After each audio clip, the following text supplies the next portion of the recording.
وَإِذْ قُلْتُمْ يَا مُوسَىٰ لَن نَّصْبِرَ عَلَىٰ طَعَامٍ وَاحِدٍ فَادْعُ لَنَا رَبَّكَ يُخْرِجْ لَنَا مِمَّا تُنبِتُ الْأَرْضُ مِن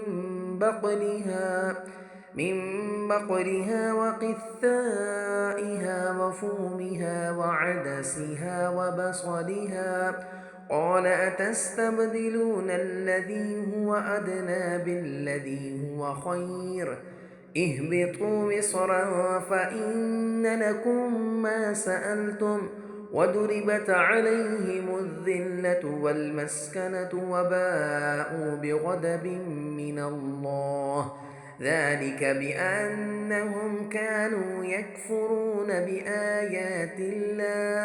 بِآيَاتِ اللَّهِ وَيَقْتُلُونَ النَّبِيِّينَ بِغَيْرِ الْحَقِّ ذَٰلِكَ بِمَا عَصَوا وَّكَانُوا يَعْتَدُونَ۔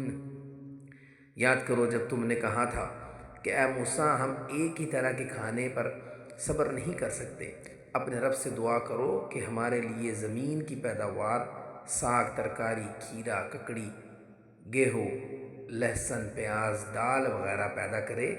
تو موسیٰ نے کہا کیا ایک بہتر چیز کی بجائے تم ادنیٰ درجے کی چیزیں لینا چاہتے ہو؟ اچھا کسی شہری آبادی میں جا رہو، جو کچھ تم مانگتے ہو وہاں مل جائے گا۔